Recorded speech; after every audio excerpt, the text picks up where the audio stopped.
তারপরে ছক এঁকে দেখাবো। ছকটা আঁকার পর আমি বলছি যে আমি কেন এই ছকটা আজকে তোমাদেরকে এঁকে দেখাচ্ছি। ফার্স্টে তারিখ, সবাই জানি আমরা। এরপরে বিবরণ। আচ্ছা, তারিখ এবং বিবরণের পর আমরা কি করি, রসিদ নং লিখি, রসিদ নং, দেন খতিয়ান পৃষ্ঠাঙ্ক, দেন টাকার ঘর। আর এই পুরো ব্যাপারটাকে আমরা এখানে জাস্ট একবার রিপিট করব, ঠিক আছে? রিপিট কথাটা লিখলাম, যেহেতু পুরোটা লিখতে গেলে আমার অযথা জায়গা নষ্ট হবে, আর যেটা তুমি জানো ওটা করে আমি সময় নষ্ট করতে চাচ্ছি না। তো কি করছি, যেহেতু আমি একটা পাস করে ফেললাম, এই একটা সাইডকে, এই যে এতটুকুন অংশকে আমরা বলে থাকি আমাদের ডেবিট সাইড। হ্যাঁ, ডিআর মানে না ডক্টর ডেবিট, এটা আমরা সবাই মোটামুটি জানি যারা বিজনেস স্টুডেন্ট। সো এই ঘটনাটা এখানে একবার রিপিট হবে। রিপিট হওয়ার পরে আমরা ওই পাশটাতে লিখে রাখবো ক্রেডিট সাইড।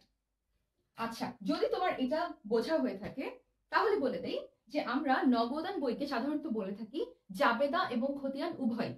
সো নগদান বই মানে হচ্ছে, একটু মুছে, নগদান বই মানে হচ্ছে জাবেদা ও খতিয়ান উভয়। নগদান বইকে কেন জাবেদা এবং খতিয়ান বলা হয় এটা একটু দেখবো। আচ্ছা, তো কি হয়, তুমি যখন নগদান বইতে কোনো একটা কিছু, কোনো একটা জার্নালের এন্ট্রি দিতে যাচ্ছ, সে ফর এক্সাম্পল তোমার কারবারে তোমার মালিক, সে তুমি একটা নাম বলি না, মনে করো আমরা তাবাসেরকে নিয়ে কথা বলছি, ঠিক আছে? তাবাসের কারবারে তাবাসের একটা বিজনেসের মালিক, তো কি করলেন, তাবাসের সাহেব তার ব্যবসায় 5,000 টাকার মূলধন দিলেন।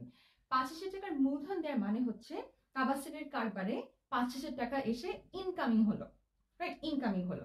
তাবাসের এই 5,000 টাকার ইনকামিং হওয়ার জন্য ডেফিনেটলি ডেবিট সাইডে একটা আপওয়ার্ড ট্রেন্ড হবে, তার মানে আমার মূলধন, তাই না? মূলধন হিসাব হবে। মূলধন হিসাব কেন হবে এটা আমরা ফার্স্ট ক্লাসে জেনে গিয়েছি যে যেহেতু মালিককে আমরা আমাদের কারবার থেকে আলাদা এন্টিটি হিসেবে ট্রিট করি, সো আমরা মালিকের দেয়া যে কোনো পণ্য হোক কিংবা টাকা হোক, আমরা সেটাকে মূলধন হিসেবে দেখাবো। সো তাবাসির সাহেবের 5,000 টাকাকে আমি কি করলাম, মূলধন হিসেবে এন্ট্রি করলাম। টাকার অ্যামাউন্টে সে ফর এক্সাম্পল 5,000 টাকা। আর কি করব, যেহেতু উনি মূলধন নিয়ে আসলেন, সো আমি বললাম যে নগদ মূলধন আনয়ন। নগদ মূলধন আনয়ন মানে হচ্ছে নগদ মূলধন টাকা তিনি নিয়ে আসলেন। আচ্ছা, সো এই যে একটা ছক করে দেখালাম, এই যে বললাম একটা জার্নাল এন্ট্রি দিয়ে, এটা বলার রিজনটা কি? রিজনটা হচ্ছে এটা প্রুফ করা যে কেন আমাদের নগদান বই জাবেদা এবং খতিয়ান উভয়।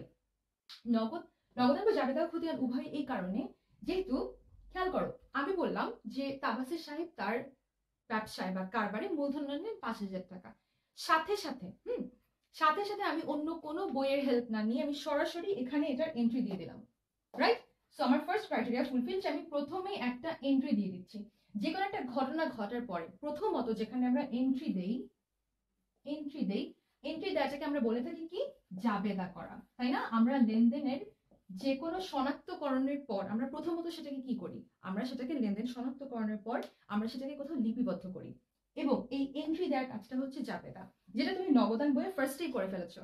সেকেন্ড, যেহেতু তুমি বছর শেষে তোমার এই নগদান বই অনুযায়ী তোমার মাস শেষে বলো, বছর শেষে বলো, তোমার যা যা লেনদেন হচ্ছে, ডেবিট হচ্ছে, ক্রেডিট হচ্ছে, সবকিছুর যেহেতু ডেবিট সাইড আছে, ক্রেডিট সাইড আছে, সো আমি দুটা পাশে কি করতে পারি, একটা ব্যালেন্স টানতে পারি বা একটা জেড টানতে পারি। ব্যালেন্সিং করা বা জেড টানার এই সুবিধাটা আমরা কোথায় পাই, জাবেদায় না খতিয়ানে? ডেফিনেটলি খতিয়ানে। সো যেহেতু তুমি এখানে জাবেদা অনুযায়ী প্রথমে একটা লেনদেন শনাক্তকরণের পর সরাসরি এন্ট্রি দিচ্ছ, এবং তুমি এখানে আরেকটা কাজ করছো, তুমি কি করছো, তুমি একটা ব্যাখ্যা দিচ্ছ, তাই না? এই ব্যাখ্যা দেওয়ার কাজটা কিন্তু আমরা করে থাকি জাবেদায়। সেকেন্ডলি, আমরা যখন ব্যালেন্স বের করি বা আমরা যখন জেড টানি, তখন আমরা সেটাকে বলি খতিয়ানের একটা সুবিধা। তার মানে নগদান বই জাবেদা এবং খতিয়ান প্রুভড। সো এখন যারা বুঝতে পারছো যে নগদান বই কেন জাবেদা এবং খতিয়ান, সো আমরা এখন চলে যাচ্ছি তোমাদের জন্য করা একটা ছোট্ট প্রশ্নে, যেটার উত্তর আমি তোমাদের কাছ থেকে এখন এক্সপেক্ট করবো। আশা করি কেউ আমাকে নিরাশ করবে না, আর কোনো সমস্যা নেই যদি কারো মনে হয় তুমি কোশ্চেনের অ্যান্সারটা পারছো না, একেবারে মন খারাপ করো না, আমি তোমাদের জন্য অপেক্ষা করব, এবং তুমি যদি রাইট অ্যান্সার করতে না পারো আমি তোমাকে রাইট অ্যান্সারটা কিভাবে করতে হবে শিখিয়ে দিব। সো আমি একটু তোমাদের কমেন্টগুলো পড়ে নিই, কার কি কি কোশ্চেন আছে। আচ্ছা, সবাই আমাকে লিখেছো যে তারা হ্যাঁ, হাই আপু, প্রেজেন্ট আপু, থ্যাংক ইউ সো মাচ। আর প্লিজ প্রেজেন্ট মিস বলতে হবে না, আমি তোমাদের টিচার না, আমি তোমাদের আপু। আচ্ছা, আর আমাদের সাথে বিভিন্ন জেলা থেকে অনেকে জয়েন করেছো। আচ্ছা, লক্ষ্মীপুর জেলা থেকে আমাদের সাথে আবিদ জয়েন করেছো, thank you so much Abid, তুমি এত দূর থেকে আমাদের সাথে জয়েন করেছো। আর আচ্ছা, সবাই লিখেছো যে তারা উপস্থিত। আচ্ছা, thank you so much guys. So এখন তোমাদের জন্য একটা ছোট্ট প্রশ্ন আছে। প্রশ্নটা হচ্ছে, আচ্ছা আমরা জানি নগদান বইয়ের যেহেতু একটা ডেবিট সাইড আছে এবং একটা ক্রেডিট সাইড আছে। সো ডেবিট আমরা কি করি, যখন ইনকামিং হয় বা আমার কাছে টাকা আসে, এবং যখন নাকি ক্রেডিট হয় তখন আমি বলি যে যখন আমার আউটগোয়িং হচ্ছে বা আমার কাছ থেকে টাকা চলে যাচ্ছে কারবার থেকে। সো আমরা বলে থাকি যে নগদ প্রাপ্তি, ঠিক আছে, নগদ প্রাপ্তি বা ডেবিট, নগদ প্রাপ্তি থেকে নগদ প্রদান বা ক্রেডিট। প্রাপ্তি থেকে প্রদান বড় হয় না, বড় হতে পারে না, সবসময় নগদ প্রাপ্তি বড় হবে। সো নগদ প্রাপ্তি বড় হবে এবং নগদ প্রদান বড় ছোট হবে। এর বেসিসে নগদান বইয়ের যে কি হয় এটা আমাকে একটু তোমরা কমেন্ট সেকশনে মেনশন করে বলে দাও। নগদান বইয়ের যে কি হয় আমাকে একটু কমেন্ট সেকশনে মেনশন করে বলে দাও যে নগদান বইয়ে আমাদের যেহেতু প্রাপ্তি থেকে প্রদান বড় হতে পারে না, এই স্টেটমেন্টের বেসিসে নগদ প্রাপ্তি থেকে প্রদান বড় হতে পারে না, এই স্টেটমেন্টের বেসিসে নগদান বইয়ের যে কি হয় আমাকে এটা কমেন্ট সেকশনে একটু মেনশন করে বলে দাও। সো তোমার লেভেল অফ নলেজ কোথায় আছে এটা জানার পর আমি মুভ করব আমাদের পরবর্তী টপিকে, ঠিক আছে? সো আমাকে একটু কমেন্ট সেকশনে মেনশন করে বলে দাও আর আমি এই ফাঁকে তোমাদের কমেন্ট একটু চেক করে নিই। আচ্ছা, সো তোমাদের কমেন্ট চেক করছি গাইস। অ্যাক্টিং অ্যাসোসিয়েশন গাইবান্ধা থেকে জয়েন করেছো Farukul, thank you so much. আচ্ছা, ওকে, থ্যাংক ইউ। সবাই আমাকে জানাচ্ছো কোথা থেকে কারা কারা জয়েন করেছো এবং কারা কারা এখন পর্যন্ত জয়েন করতে পারোনি, তারা এসে এতক্ষণে জয়েন করতে পেরেছো। সো আমি অ্যান্সারের জন্য ওয়েট করছি। ইমন পাচুরি, আচ্ছা ইমন পাচুরি আমাকে প্রথম রাইট অ্যান্সারটা দিয়েছো। ইমন লিখেছো যে ডেবিট হবে, এক্স্যাক্টলি ডেবিট হবে। আরো অনেকে রাইট অ্যান্সার পাঠাচ্ছো। আরাইবা আফরোজ লিখেছো ডেবিট, জান্নাত লিখেছো ডেবিট, বিশাল লিখেছো ডেবিট, আর কে তানজির লিখেছো ডেবিট ব্যালেন্স। নাসিরউদ্দিন সাগর লিখেছো। Thank you so much guys. Exactly আমি রাইট অ্যান্সার নিয়ে নিচ্ছি এবং বলছি যেটা কেন আমরা দিলাম। যেহেতু আমার প্রাপ্তি থেকে কখনো প্রদান বড় হতে পারে না, তার মানে আমার অলওয়েজ ডেবিট ব্যালেন্স হবে, অলওয়েজ ডেবিট ব্যালেন্স হবে। আচ্ছা, এটা হচ্ছে নগদান বইয়ের একটা বেসিক রুল যে নগদান বইয়ে ডেবিট ব্যালেন্স হবে। এই কারণে যেহেতু আমরা ধরে নিচ্ছি যে আমার কাছে নগদ প্রাপ্তি সবসময় যা হবে, অর্থাৎ আমার যা আয় হবে আমি তার থেকে কিছু কম টাকা খরচ করব। এটা হচ্ছে একটা বেসিক কনসেপ্ট, ঠিক আছে? এর পরবর্তীতে কি করব, যখন আমরা 2 ঘর 3 ঘর করি তখন আমাদের কি হয়, ব্যাংক হিসাব আসে, তাই না? ব্যাংক হিসাবের ক্ষেত্রে আমাদের যেহেতু ব্যাংকের সাথে সম্পর্ক, তো আমরা একটা ব্যাংক থেকে একটা ফ্যাসিলিটি পাই যার নাম হচ্ছে ব্যাংক জমাতিরিক্ত, ব্যাংক ওভারড্রাফট। তো ব্যাংক জমাতিরিক্ত হচ্ছে যখন কিনা তোমার কাছে ব্যাংকে টাকা আছে সে 10,000 টাকা, কিন্তু তোমার 15,000 টাকা প্রয়োজন, এবং এই মুহূর্তে যদি তুমি কারোর কাছে লোনের জন্য অ্যাপ্লাই করো, লোনটা স্যাংশন হওয়ার আগ পর্যন্ত দেখা যাবে যে অনেকটা সময় পার হয়ে গেছে, কিন্তু তোমার 15,000 টাকাটা খুব জরুরি ভিত্তিতে দরকার। তো তুমি কি করবে, তুমি কারোর কাছে লোনের জন্য অ্যাপ্লাই করবে না, তুমি ব্যাংকের কাছ থেকে কিছু টাকা ধার করবে। এই ধার করাটা, ব্যাংকের কাছ থেকে ধার করাটাকে আমরা বলে থাকি ব্যাংক জমাতিরিক্ত বা ব্যাংক ওভারড্রাফট। এবং সেক্ষেত্রে আমার ক্রেডিট জের হতে পারে কিসের হিসাবে, ব্যাংক হিসাবে। তো আজকে আমরা নগদান হিসাবে খুব কনসেপ্ট ক্লিয়ার করে আগাবো, যাতে করে আমরা 2 ঘর 3 ঘরতে যখন যাব তখন আমাদের জন্য খুবই ইজি হয়ে যায়, কোনো ধরনের কোনো কনফিউশন কারোর মাথায় আজকের পর থেকে থাকবে না। চলে যাচ্ছি পরের টপিকে, নগদান বইতে। আচ্ছা, নগদান বই সম্পর্কে ফার্স্টে আমরা কিছু অ্যাডভান্টেজেস দেখে নিব যে আমরা আসলে নগদান বইটা কেন করি। আচ্ছা, কিছুক্ষণ আগে যখন আমরা ক্লাস করছিলাম আমরা পড়েছিলাম নগদ প্রাপ্তি প্রদান হিসাব। কেউ আমাকে কোশ্চেনটা করনি, বাট আমি নিজে থেকে অ্যান্সার করে দিচ্ছি। নগদান বইয়ের সাথে নগদ প্রাপ্তি প্রদান হিসাবের একটা পার্থক্য। আচ্ছা, যেটা হয় নগদান বই একটা পূর্ণাঙ্গ বই, নগদান বই একটা পূর্ণাঙ্গ বই, ঠিক আছে? কেন পূর্ণাঙ্গ বই? বিকজ এই বই থেকে আমরা মাস শেষে একটা জেড টানতে পারি, রাইট? সেকেন্ড, নগদ প্রাপ্তি প্রদান হিসাব থেকে পার্থক্যটা কোন ক্ষেত্রে হয়? দেখো, নগদান বইতে তুমি তোমার ব্যবসায়ের সব ধরনের হিসাব রাখতে পারো। ইনফ্যাক্ট এটার ব্যাপৃতি অনেক বেশি।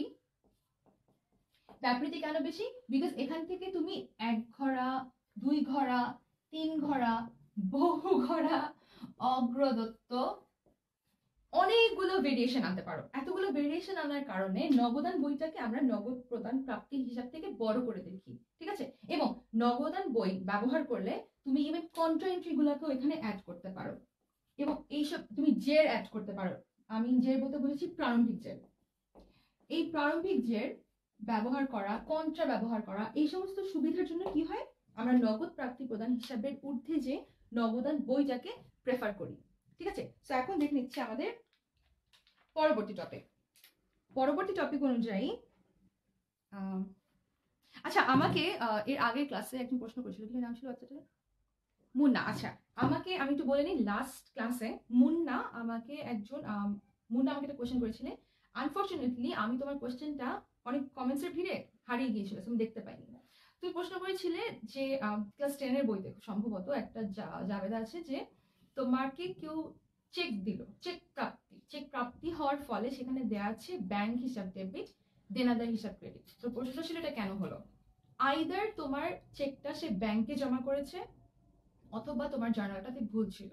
যদি একমাত্র তোমাকে কেউ ব্যাংকে জমা দেয়, চেক জমা দেয়, টাকা জমা দেয়, যদি বলে ব্যাংকে সরাসরি জমা দেন, অনলি ইন দ্যাট কেস তুমি ব্যাংক ডেবিট করতে পারো। আদারওয়াইজ চেক পাওয়া গেলে কখনো ব্যাংক ডেবিট হবে না, সবসময় নগদান হবে, ঠিক আছে? আচ্ছা, চলে আসি পরের টপিকে। এখন আমরা কি করব? আমরা এখন ছোট ছোট কিছু ঘটনা দেখবো, কিছু লেনদেন নিয়ে কথা বলবো, এবং এই লেনদেনগুলোকে আমরা নগদান বইতে ট্রান্সফার করবো। সো আগে আমরা লেনদেনগুলো একটু দেখে নিই। আর লেনদেনগুলো দেখার আগে তোমাকে একটা ছোট কোয়েশ্চেন জিজ্ঞেস করি।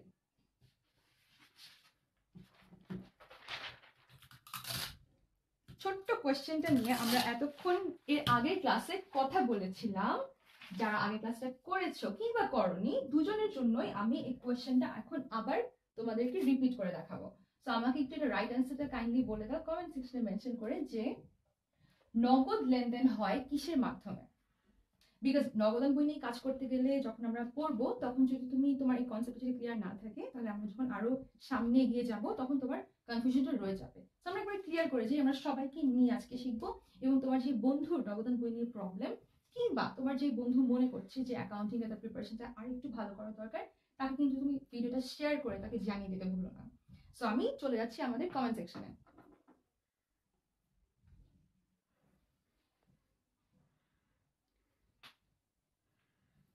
আচ্ছা, এক্স্যাক্টলি তৌহিদ আমাকে ফার্স্ট রাইট অ্যান্সার করেছো। তৌহিদ বলেছে সি, এক্স্যাক্টলি নগদ এবং চেকে। প্রশ্নটা ছিল নগদ লেনদেন হয় কিসের মাধ্যমে?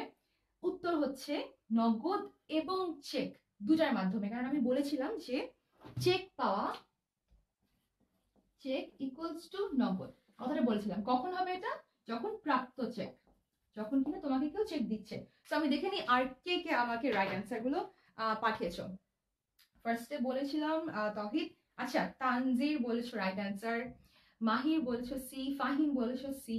আচ্ছা ফাহিম, তুমি সি বলে একটা এক্সক্লেমেশন সাইন দিয়েছো, তো তুমি কি কোনোভাবে কনফিউজড কিনা এটা আমি জানি না, বাট আশা করি এই লেখাটা পড়ার পর বুঝতে পারছো যে প্রাপ্ত চেক তোমার জন্য নগদ টাকার সামিল। সো এটা হচ্ছে নগদ এবং চেক দুটা নিয়ে আমরা নগদ লেনদেনটাকে ধরে নেই। আরো রাইট অ্যান্সার আছে তুলি, লিওনেল লিখেছো, আবেদ লিখেছো রাইট অ্যান্সার। চিরঞ্জীব এ লিখেছো, চিরঞ্জীব নগদ লেনদেন হয় কিসের মাধ্যমে? তুমি অ্যান্সার করেছো শুধুমাত্র নগদ, বাট ইটস নট অনলি নগদ বা ক্যাশ। যখন তুমি চেক পাও, চেক পেলেও আমরা সেটাকে নগদ টাকা ধরে নিই। তো আমার নগদ এবং চেক দুটো নিয়ে আমার নগদ লেনদেন হয়। কখন? যখন আমি নগদান বই নিয়ে কাজ করছি। আর রাইট অ্যান্সার পেয়েছি সোহেল লিখেছো সি, আবেদ লিখেছো সি, রিমন মাহফুজ অনেকবার লিখেছো সি, এক্স্যাক্টলি হ্যাঁ, এটা রাইট অ্যান্সারটা C, thank you so much. নিচয় লিখেছো। আচ্ছা, তো আমরা এখন চলে যাচ্ছি পরের টপিকে, যেখানে আমরা দেখব কিছু ঘটনা, এবং ঘটনাগুলো কেন নগদান বইতে আমরা ডেবিট করি, কেন এগুলোকে ক্রেডিট করি। আচ্ছা, চলে যাচ্ছি আমাদের প্রবলেমসে।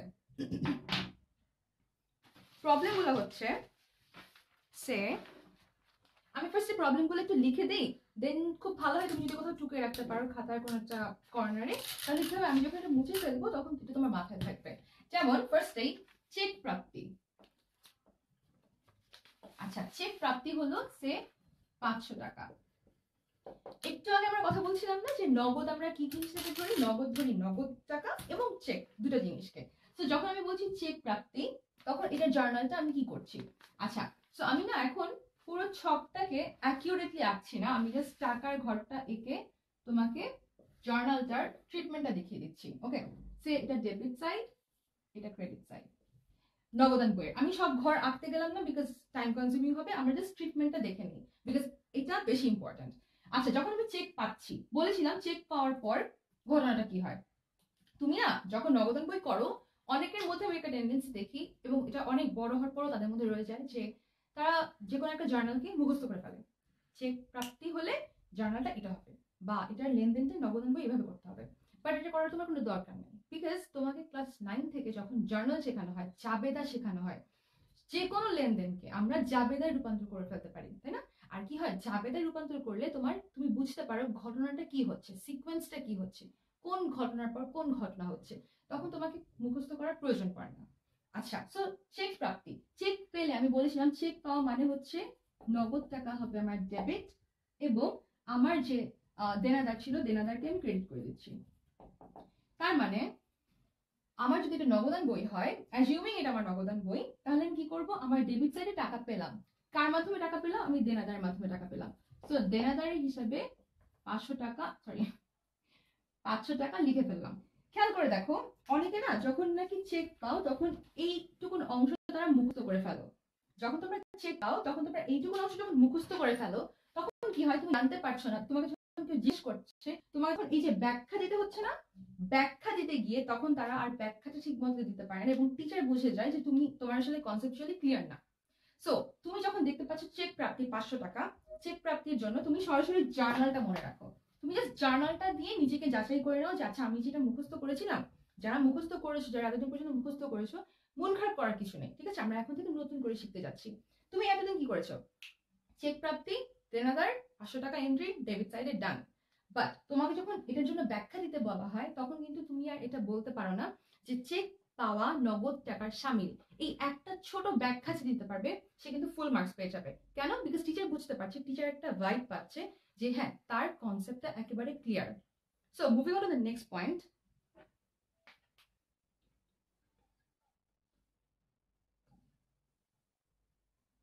আচ্ছা, কি নাম জানি বাবুটা?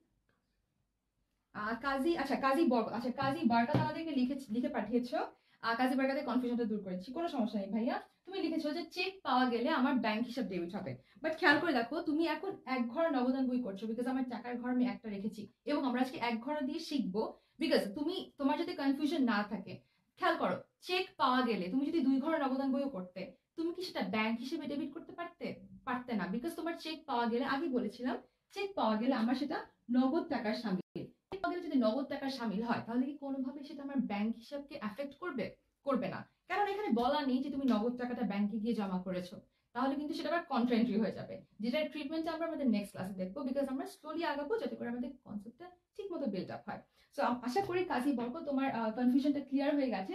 সো আমরা এখন আমাদের নেক্সট টপিকটাতে চলে যাব। নেক্সট টপিকে আমরা আরেকটা কোয়েশ্চেন পড়বো। এখানে ছিল চেক প্রাপ্তি, সো আমরা আরো একটু এগিয়ে যাই। চেক প্রাপ্তি ছাড়া আরেকটা দেখবো, যে দেনাদার থেকে প্রাপ্ত 5,000 টাকা, 5,000 টাকা পাওনাদারকে পরিশোধ, পাওনাদারকে পরিশোধ করা। অনেক বড় লাইন। আচ্ছা, দেনাদার থেকে প্রাপ্ত 5,000 টাকার একটা চেক বা মানে 5,000 টাকা তুমি পেলে। খেয়াল করো, চেক পাও, টাকা পাও, ট্রিটমেন্টটা সেম। কেন ট্রিটমেন্টটা সেম? বিকজ তোমাকে ফার্স্টে সেটা নগদে কনভার্ট করে ফেলতে হচ্ছে। সো দেনাদার থেকে প্রাপ্ত 5,000 টাকা তুমি পাওনাদারকে পরিশোধ করছো।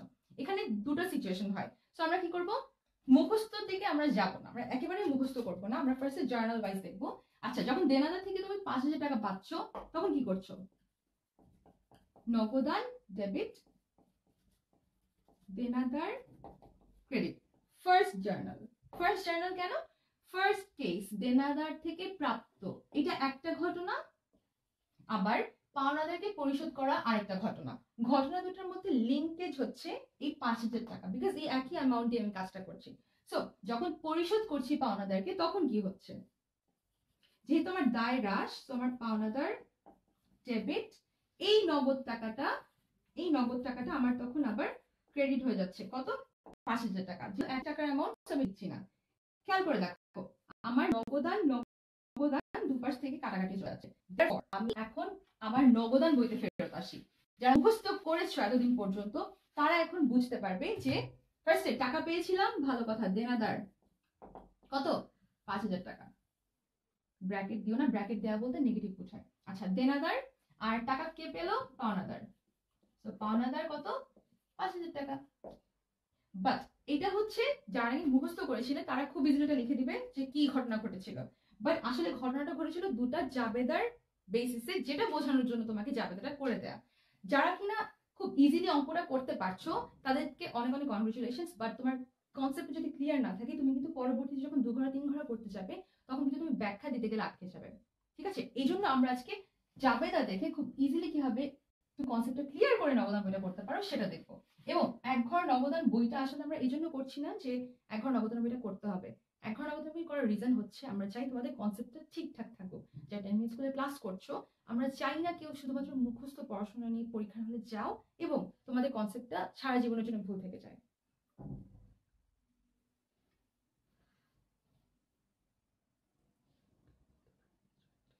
আচ্ছা, তো চলে যাচ্ছে আমাদের পরবর্তী টপিকে। আচ্ছা, আমি এখন এটা মুছে দিচ্ছি, আমি আরেকটা এক্সাম্পল দিচ্ছি তোমাদের জন্য। তোমাদের আরেকটা এক্সাম্পল অনুযায়ী খেয়াল করে দেখো, চেকের মাধ্যমে সে তুলিকে পরিশোধ, চেকের মাধ্যমে তুলিকে পরিশোধ। খেয়াল করে দেখো গাইস, আমরা কিন্তু এক ঘরে আছি। সো এক ঘরে দিয়ে তোমার আসলে কনসেপ্টটা বিল্ড আপ হচ্ছে। ঠিক আছে, এরপর আমরা যখন 2 ঘরে 3 ঘরে যাব তখন তোমার জন্য খুবই ইজি হবে এবং কোনো ধরনের কোনো জার্নাল তোমার মুখস্থ করতে হবে না। So it's a big advantage. আচ্ছা, চেকের মাধ্যমে তুলিকে পরিশোধ।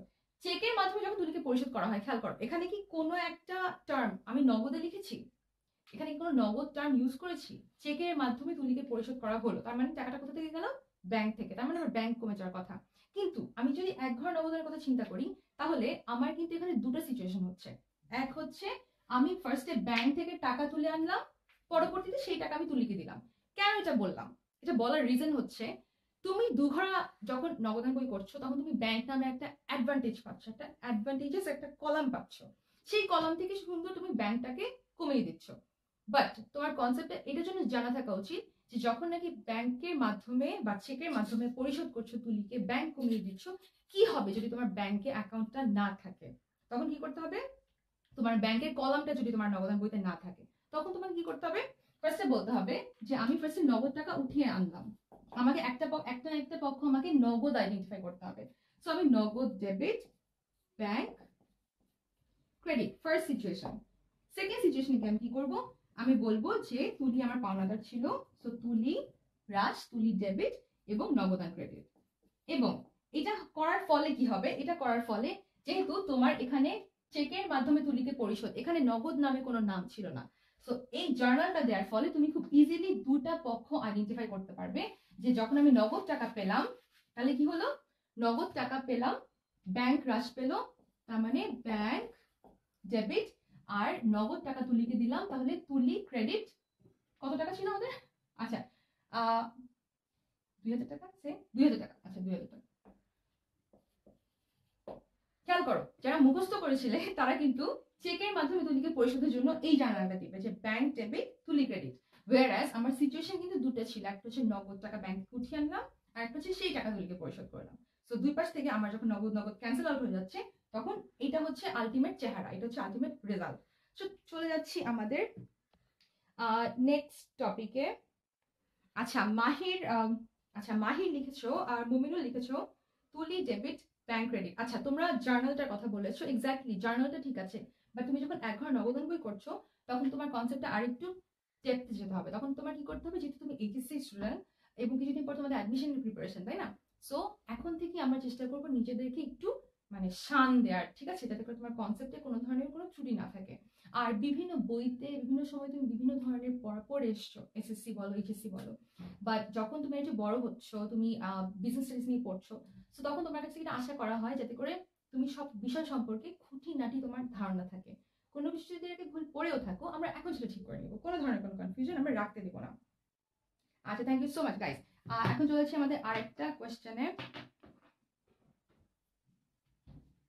আচ্ছা, এই টপিকটার পরে আমরা আরেকটা জার্নাল নিয়ে কথা বলি। আর কি কি কমেন্টস আছে আমাদের? যখন আচ্ছা সে আমি 10 ms এর জন্য ব্যাংক থেকে উত্তোলন করলাম, কয় টাকা করবো?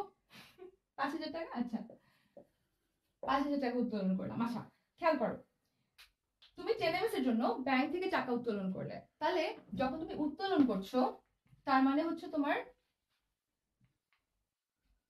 ব্যাংক থেকে টাকা উত্তোলন করছো 10 ms এর জন্য, তার মানে তোমার কারবারের জন্য। খেয়াল করে দেখো, 10 ms যদি আমি আমার বিজনেস বলে মনে করি, আমার ব্যবসা বলে মনে করি, তাহলে আমার কারবারের জন্য আমি টাকা উত্তোলন করছি, তাহলে আমার ডেফিনেটলি নগদ টাকা বেড়ে যাচ্ছে। এটা জার্নালটা কি হচ্ছে, উত্তোলন শব্দটা দেখে কিন্তু কেউ মূলধনের সাথে ওই উত্তোলনকে রিলেট করে ফেলো না।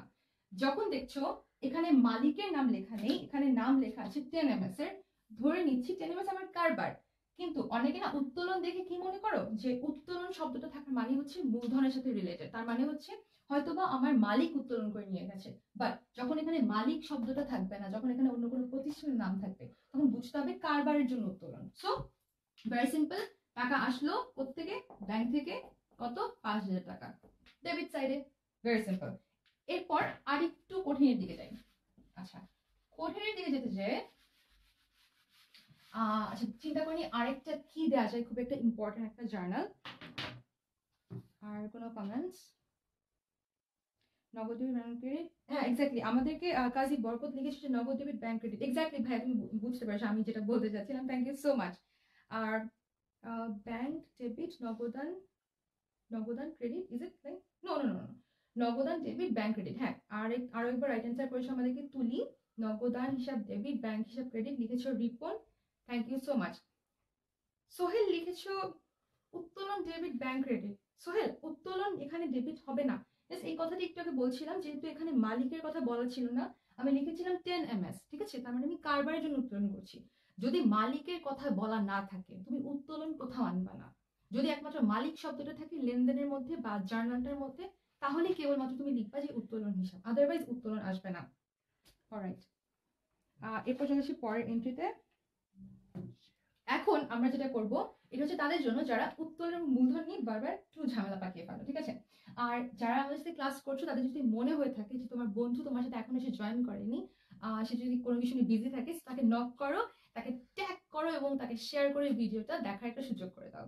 তো চলে আসি পরবর্তী টপিকে, যেখানে দেখবো যে মালিক, এই কথাটা একটু আগে মিসিং ছিল তাই না?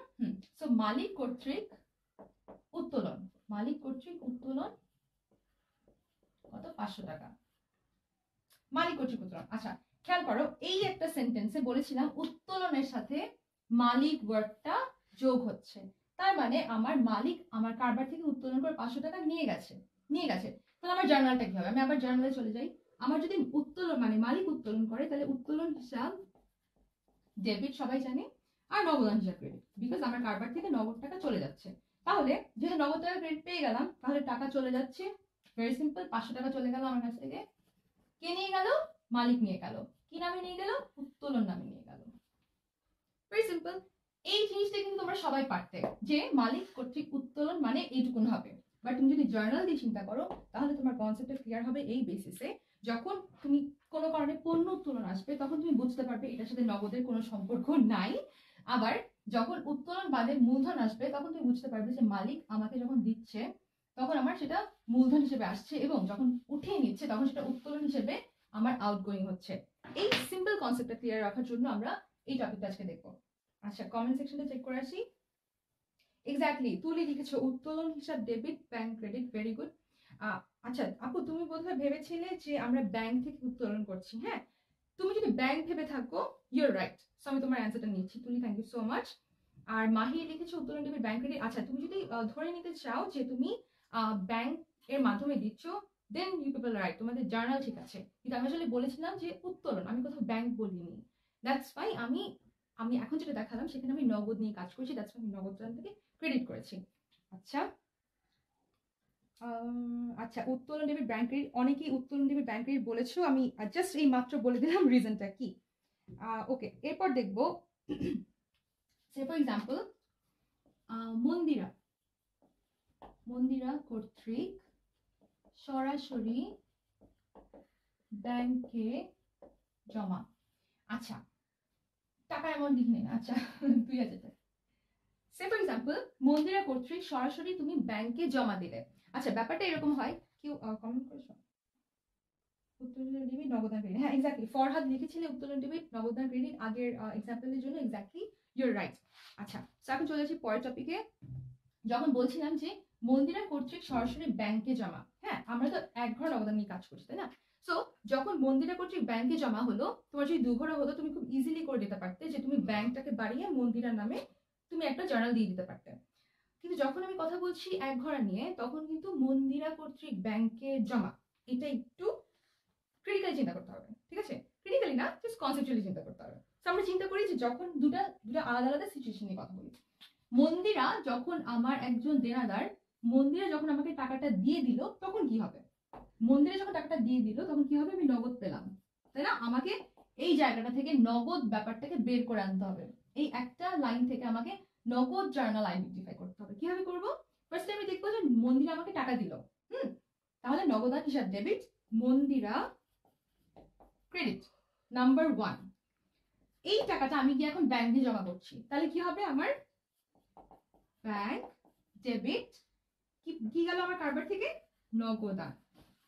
সো আমার যখন নগদান ক্রেডিট। আচ্ছা, সো যখন আমার দুপাশ থেকে নগদান চলে যাচ্ছে, তার মানে আলটিমেটলি আমার ব্যাংক এবং মন্দিরাকে নিয়ে কাজ করতে হচ্ছে, যে কাজটা আমরা সবসময় নর্মালি আমরা যখন নগদান বই পড়ে থাকি তখন আমরা সাধারণত করে থাকি। কিন্তু তুমি না চিন্তা করো যে আসলে ঘটনাটা কি, ঘটনাটা কি চিন্তা করলে তোমাকে না আর মুখস্থ করতে হবে না। সো মুখস্থ যাতে করতে না হয় এই জন্য আমরা দুবার জার্নালটা দিলাম। সো কি করলাম, যখন নগদান পেলাম তখন আমি কি করলাম যে টাকা আসলো, টাকা কত টাকা আসলো? 2000 টাকা তাই না? কে দিল? মন্দিরা। আচ্ছা, এখন কি হলো? আমার কারবার থেকে টাকাটা চলে গেল। টাকা চলে গেল কোথায়? 2000 টাকা চলে গেল ব্যাংকে। তাহলে আমি জাস্ট ব্যাংকে দিয়ে দেবো। ঘটনাটা খুব ইজি ছিল না? তুমি কিন্তু সাধারণত এভাবেই নগদান বইটা করে থাকো। জার্নালটা দেখালাম এই জন্য যাতে করে তোমার কনসেপ্টটা ক্লিয়ার থাকে, যাতে করে তুমি আর নেক্সট টাইম ব্যাংকে সরাসরি মন্দিরা কর্তৃক জমার জন্য তোমাকে মুখস্থ কোনো কিছু করতে না হয়। বিকজ তুমি জানো যে ঘটনাটা কি হয়। ফার্স্টে নগদ পাচ্ছ, দেন নগদ টাকা কি ব্যাংকে জমা দিয়ে দিচ্ছ। কিসের ক্ষেত্রে? যদি আমি এক ঘরের কথা বলে থাকি। চলে আসি পরের আরেকটা টপিকে। আচ্ছা, আমি তোমাদের কমেন্টে দেখে আসি। আচ্ছা, চেক পে করিমকে প্রদান 5000 টাকা, এটা কি হবে? ফখরুল কোশ্চেন করেছো। আচ্ছা, চেক পে যদি তুমি করিমকে প্রদান করতে চাও তাহলে সেম, তুমি চিন্তা করো চেক পেলে কি হবে? নগদ টাকার শামিল। তুমি যদি চেক পাও তাহলে তুমি দেনাদার ক্রেডিট করছো। আবার যদি তুমি এটা মিন করে থাকো যে একই পরিমাণ টাকা করিমকে প্রদান করছো, তাহলে সেম, আমার করিম যেহেতু পাওনাদার ছিল, সো করিম ডেবিট, নগদান ক্রেডিট। আর দুই পাশ থেকে যদি নগদান কাটাকাটি চলে যায়, তাহলে সেক্ষেত্রে আমার ফার্স্টে দেনাদার ডেবিট আর করিম ক্রেডিট। দ্যাট মিনস আমার নগদান বইয়ের দুই পাশে একবার দেনাদার ডেবিট হচ্ছে, একবার পাওনাদার কি নাম করিম ক্রেডিট হচ্ছে। ফারুকুল, আমার মনে হয় তুমি তোমার অ্যান্সারটা পেয়ে গেছো।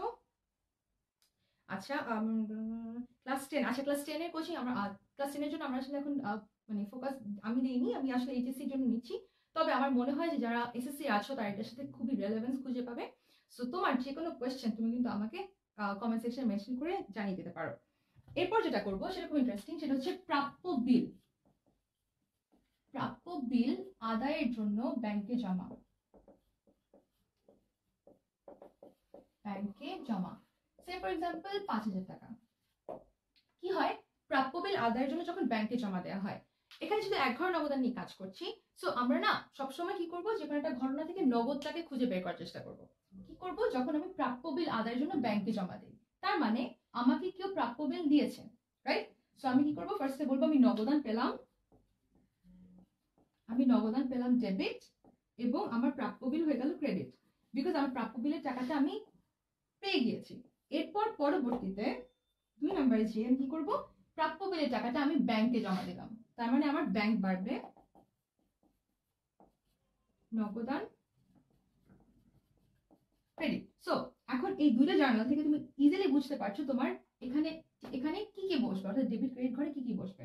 যেমন তুমি যখন নগদ টাকা পেলে তখন প্রাপ্য বিল এর মাধ্যমে নগদ টাকা পেলে কত? এই যে এই কাজটা করছি, 5000 টাকা। 5,000 টাকা। আবার যখন চলে যাচ্ছে তখন আমার নগদান চলে যাচ্ছে কত টাকা? 5,000 টাকা। কোথায় গিয়ে জমা হচ্ছে? ব্যাংকে। সো এইটার পরিপ্রেক্ষিতে আমরা সাধারণত এই কাজটা করে থাকি।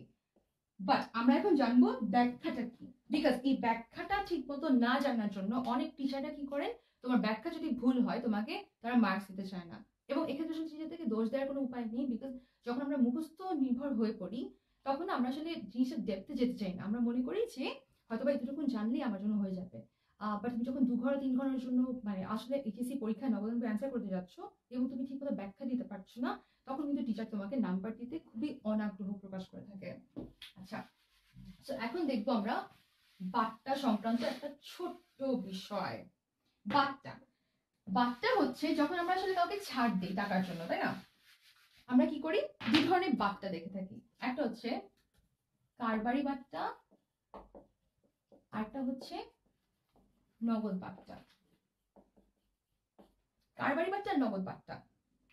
আচ্ছা, যারা আমাদের সাথে ক্লাস করছো এবং তাদের মনে হচ্ছে যে ফ্রেন্ডরা এখনো জয়েন করেনি, তারা প্লিজ তোমাদের ভিডিওটা কিন্তু শেয়ার করতে ভুলো না। আচ্ছা, কারবারি বাট্টা আর নগদ বাট্টা নিয়ে একটু বলে দিই যে কারবারি বাট্টা হচ্ছে যখন আমরা ধারে কারো কাছ থেকে কোনো কিছু কিনতে গেলাম, কিনতে যাবার পর আমি সে আমাকে কি করলো, ধারে হোক বা নগদে হোক, পণ্য ক্রয় করার সময় পণ্যের যে মূল্য তালিকা থাকে, নেগোসিয়েশনের ফলে দরদামের মাধ্যমে সে আমাকে মূল্য তালিকা থেকে কিছু টাকা কম রাখে। এটাকে আমরা বলি কারবারি বাট্টা। এবং এই কারবারি বাট্টাটার আমরা সাধারণত কোনো নগদ প্রতিফলন দেখতে পাই না। সেকেন্ড হচ্ছে নগদ বাট্টা। নগদ বাট্টা হচ্ছে আমরা যখন কারো কাছ থেকে খুব তাড়াতাড়ি টাকা পেতে চাই। আচ্ছা, এই কথাটা কেন বললাম, খেয়াল করে দেখবে নগদ বাট্টার কাজটা হচ্ছে যখন আমরা লিখি না যে 210 N30 বা N30, এই কথাটার মানে হচ্ছে আমাকে যদি তুমি 10 দিনের মধ্যে টাকাটা ফেরত দিয়ে দাও, whereas তোমার কাছে 30 দিনের সময় আছে, তাহলে আমি তোমাকে 2% হারে বাট্টা দিব। এর মানে হচ্ছে আমার খুব তাড়াতাড়ি টাকাটা প্রয়োজন, আমার তাড়াতাড়ি টাকাটা যদি তুমি আমাকে দিয়ে দাও তাহলে আমি তোমাকে কিছু টাকা কম ছাড় দিব। ঠিক আছে? আর এটা মনে রাখার, প্রদত্ত এবং প্রাপ্ত বাট্টা মনে রাখার একটা ছোট্ট উদাহরণ, মানে একটা ঠিক হচ্ছে, নগদ যেদিকে বসে বাট্টা সেদিকে বসে। যেমন তোমাকে যদি কখনো পাওনাদারকে তুমি যদি টাকা পরিশোধ করে দাও, তাহলে আমরা কি করি, পাওনাদার ডেবিট, তাই না, নগদান ক্রেডিট। তাহলে আমার বাট্টা কোথায় বসবে? যেহেতু নগদ আমার ক্রেডিট, সো আমার বাট্টাও ক্রেডিট। এভাবে দেনাদারের ক্ষেত্রেও সেম, যদি নগদান হয় ডেবিট, বাট্টা হয় ডেবিট, তাহলে দেনাদার ক্রেডিট। খুব সিম্পল, বাট্টা মনে রাখার কাজটা করে ফেলাম।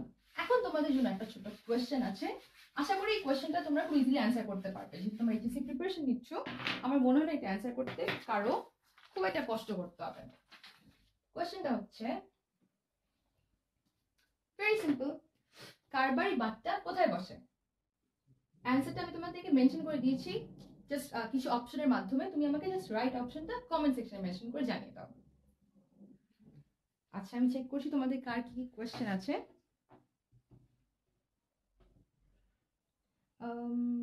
আচ্ছা, হ্যাঁ বুঝতে পারছো, thank you so much Farukul. Bank debit bill credit, right, bank debit bill credit লিখেছিলে, হ্যাঁ আমি বুঝতে পারছি তুমি আগের কোয়েশ্চেনটা অ্যান্সার করেছো। Imon Saha, thank you. নগদান ক্রেডিট, হ্যাঁ ব্যাংক ডেবিট প্রাপ্য বিল ক্রেডিট, হ্যাঁ এক্স্যাক্টলি। ইসহাক ব্যাংক ডেবিট প্রাপ্য বিল ক্রেডিট লিখেছিলে, তুমি বোধহয় আগের এক্সাম্পলটার কথা বলছো, এক্স্যাক্টলি। আচ্ছা, রাইট অ্যান্সারটা কারবারি বাট্টা কোথায় বসে, এইটার অ্যান্সারটা খুঁজছিলাম। কারবারি বাট্টা কোথায় বসে, আচ্ছা কারবারি বাট্টা কোথায় বসে এটা রাইট অ্যান্সারটা পেয়ে গিয়েছি। ফাহিম সারওয়ার আমাকে ফার্স্ট রাইট অ্যান্সারটা দিয়েছে, thank you so much. Fahim Sarwar, Kazi Barkat, Sayed Tausifuzzaman, আচ্ছা, বাপ্পি, মাহির, রুবেল, ইসহাক, সোহেল, সবাই, তুলি, সবাই আমাকে রাইট অ্যান্সার দিচ্ছে। আবেদ, এক্স্যাক্টলি কারবারি বাট্টার রাইট অ্যান্সারটা হচ্ছে ডি, যেটা কিনা কোনোটি নয়। কেন? বিকজ আমি আগেই বলেছিলাম কারবারি বাট্টা আমরা কখনো নগদে পাই না, রাইট? সো এই কারবারি বাট্টা নগদে না পাওয়ার ফলে আমরা কারবারি বাট্টাটাকে কোনো বইয়েই লিখি না।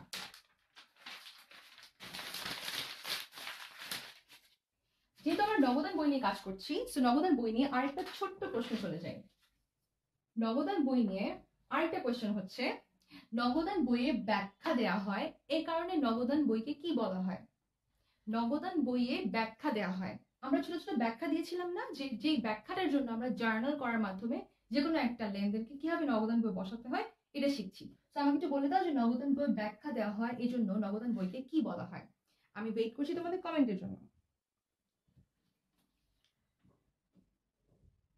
আবেদ, আগের কোশ্চেনটাতে তুমি বি লিখেছো, বাট আগের কোশ্চেনটার অ্যান্সার আসলে ডি হবে। বি হবে না, বিকজ আমাদের কারবারি বাট্টা আসলে কোনো নগদ টাকার এটার কোনো প্রতিফলন নেই, বিকজ কারবারি বাট্টাটা দেওয়া হয় কখন, টাকা পরিশোধ করার আগে। এই কারণে এটাকে আমরা কোথাও মেনশন করি না। খেয়াল করে দেখবে তুমি যখন নাকি কারোর কাছ থেকে কিনছো, ক্রয় করছো, ক্রয় জাবেদায় ধারে যখন লিখছো, তুমি কিন্তু নেট নেট অ্যামাউন্টটা বসাচ্ছ, অর্থাৎ কারবারি বাট্টা বাদ দিয়ে বসাচ্ছ। নগদান বই তো আমরা কোথাও কারবারি বাট্টা লিখি না, তার মানে হচ্ছে কারবারি বাট্টা আসলে নগদান বইয়ের কোথাও বসে না, নগদ প্রাপ্তি হোক প্রদান হোক কোথাও বসে না। আচ্ছা, ওয়েট করছিলাম রাইট অ্যান্সারের জন্য। নগদান বই ব্যাখ্যা দেওয়ার জন্য কি বলা হয়? রাইট অ্যান্সারটা পেয়ে গিয়েছি। ফার্স্ট রাইট অ্যান্সার দিয়েছে Farhad Mohammad, thank you so much. Kazi Barka, Tausifuzzaman, Zahidul Islam, Mahir, Farukul Islam, আর কে কে আছো? এ লিখেছে কে? আচ্ছা, ইসহাক আলী লিখেছো A. Ishaq Ali, A right answer না, রাইট অ্যান্সারটা সি। তোমার অন্যান্য বন্ধুরা সি অ্যান্সার দিচ্ছে, কেন এটা বলে দেই। বিকজ আমি যখন তোমাদেরকে নগদান বইয়ের এখানে একটা ছোট মেনশন করেছিলাম ব্যাখ্যা, যে ব্যাখ্যাটাই ভুলের জন্য মানুষ নাম্বার হারায়, ওই ব্যাখ্যাটার কথা মাথায় রেখে আসলে নগদানের এই কাজটা আজকে সাজিয়েছিলাম। বিকজ আমার কাছে মনে হয়েছে যে যারা নাকি ব্যাখ্যা দিতে ভুল করো তাদের কনসেপ্টটা আসলে ভুল থেকে যায়। তো এই ব্যাখ্যা দেওয়ার কাজটা আমরা কি করি, সাধারণত জাবেদায় করি না। আমরা যখন জাবেদা করি, প্রত্যেক জাবেদার নিচে আমাদেরকে ব্যাখ্যা দিতে হয়। ওয়ারাস আমরা যখন খতিয়ান করি, রেওয়া মিল করি, তখন কিন্তু আমাদেরকে কোথাও কোনো ব্যাখ্যা দেওয়ার প্রয়োজন হয় না। সো রাইট অ্যান্সার যে নগদান বই ব্যাখ্যা দেওয়ার জন্য কি বলা হয় হচ্ছে জাবেদা। চলে যাচ্ছি আমাদের পরবর্তী আরেকটা ছোট প্রশ্ন, ঠিক আছে? কোয়েশ্চেনটা হচ্ছে, নিচের কোনটি নগদে পাওয়া যায় না? তোমাদেরকে অপশনটা আমি এখন দিয়ে দিচ্ছি। নিচের কোনটি নগদে পাওয়া যায় না? প্রাপ্ত কমিশন, বি প্রাপ্ত সুদ, সি প্রাপ্ত বাট্টা, ডি প্রাপ্ত ভাড়া। আমাকে একটু রাইট অ্যান্সারটা কমেন্ট সেকশনে মেনশন করে জানিয়ে দাও যে নিচের কোনটি নগদে পাওয়া যায় না। দ্যাট মিনস নিচের কোনটার জন্য তোমার আসলে হাতে কোনো নগদ টাকা আসছে না, হাতে নগদ টাকা আসছে না কোনটার জন্য আমাকে একটু কমেন্ট সেকশনে মেনশন করে জানিয়ে দাও, আমি তোমার অ্যান্সারের জন্য ওয়েট করছি। ইসহাক আলী আমাকে রাইট অ্যান্সার দিয়েছো, ফারহাদ রাইট অ্যান্সার দিয়েছো, আবেদ দিয়েছো, thank you so much guys. প্রাপ্ত বাট্টা, খেয়াল করো, প্রাপ্ত বাট্টার জন্য কিন্তু তোমার কোনো নগদ ইনকামিং হচ্ছে না, তাই না? এটাকে আমরা মেনশন করছি নগদান বইতে, কেন? বিকজ আমার কোনো কারণে হয়তো বা টাকাটা কম খরচ হচ্ছে বা টাকাটা বেশি খরচ হচ্ছে, বা কিন্তু আমার কিন্তু যা পাওনা, দেনাদার পাওনাদারের সাথে যত টাকার আমার চুক্তি, তার থেকে কিন্তু কোনো টাকা কম বা বেশি আমার ইনকামিং বা আউটগোয়িং হয় না। দ্যাটস ওয়াই আমরা বলে থাকি যে প্রাপ্ত বাট্টাটাকে আমরা নগদে পাই না। সো আমি অন্যান্য রাইট অ্যান্সার গুলো বলেছি। আবেদ বলেছো, আমান সাদিক ভাই আমাদেরকে রিপ্লাই করেছেন, thank you so much. Farukul Islam বলেছো, জাহিদুল বলেছো, আজিম বলেছো, শাহিদুল বলেছো, তানভীর আচ্ছা তানভীর ভাইয়া বলেছো ডি হবে। তানভীর, ডি হবে না, বিকজ প্রাপ্ত ভাড়া মানে যখন তোমাকে কেউ ভাড়ার টাকা পরিশোধ করছে, তার মানে তুমি নগদ টাকা পাচ্ছ। ওয়ারাস আমরা বাট্টা ধরে নিই সেইটা যেটা কিনা তোমার নগদ টাকার কোনো ইনফ্লো বা আউটফ্লো ঘটায় না। দ্যাটস ওয়াই রাইট অ্যান্সারটা হচ্ছে প্রাপ্ত বাট্টা। আচ্ছা, আমাদেরকে আরো রাইট অ্যান্সার করেছো আজিম আর তুর্য আমাদেরকে রাইট অ্যান্সার করেছো, থ্যাংক ইউ সো মাচ আপু। আচ্ছা ঠিক আছে, চলে যাচ্ছি আমাদের পরবর্তী টপিকে বলতে চাচ্ছিলাম যে আমার বাট্টার ক্ষেত্রে রুলটা কি হবে। বাট্টার ক্ষেত্রে একটা ছোট্ট রুল আমি তোমাদেরকে চাই তোমরা মনে রাখো, সেটা হচ্ছে যখন নাকি আমার কারো কাছ থেকে কোনো নগদ টাকার আদান প্রদান হবে, নগদ আদান প্রদান ঘটবে, ঠিক তখন আমি কি করব, নগদ বাট্টাটাকে আইডেন্টিফাই করব। অর্থাৎ যখন আমার দেনাদার পাওনাদার এই দুইটা শব্দ থাকবে, আচ্ছা আমি একটু লিখে দেখাই, যখন আমাদের কাছে দেনাদার / পাওনাদার এই দুই ধরনের নাম থাকবে, এই দুই ধরনের নামের নিষ্পত্তি করার জন্য আমি যে নগদ টাকা আদান প্রদান হয়, তখন আমি যে বাট্টাটা থাকবে সেটা হচ্ছে আমার নগদ বার্তা। এই নগদ বার্তাটাকে আমি নগদান বইতে দেখাবো। এছাড়া যখন ক্রয় বিক্রয়ের সময় তোমাকে বলা হবে বার্তার কথা, তার মানে সেটা কারবারি বার্তা, তুমি ফার্স্ট সেটাকে এক্সক্লুড করে দাও। সো এই ছিল আমাদের আজকের 10 মিনিট স্কুলের আয়োজন তোমাদের জন্য। সো চলে যাচ্ছি আমাদের 10 মিনিট স্কুলের ভিডিও একদম ওয়েবসাইটে তোমাদের জন্য আমাদের এইচএসসি সম্পর্কিত যা যা ভিডিও আছে, যা যা টেস্ট আছে, সেগুলো তোমাদেরকে একবার দেখিয়ে দিচ্ছে। সো এই হচ্ছে আমাদের 10 মিনিট স্কুলের ওয়েবসাইট। এই ওয়েবসাইটে যাওয়ার পর অনেকগুলো মেনু দেখতে পাচ্ছ। সো এই মেনু থেকে আমি সরাসরি চলে যাচ্ছি আমাদের এইচএসসি সেগমেন্টে। সো এইচএসসি সেগমেন্টটা লোড হচ্ছে। সো এইচএসসি সেগমেন্টে তোমাদের জন্য অনেকগুলো সাবজেক্ট আছে দেখতে পাচ্ছ।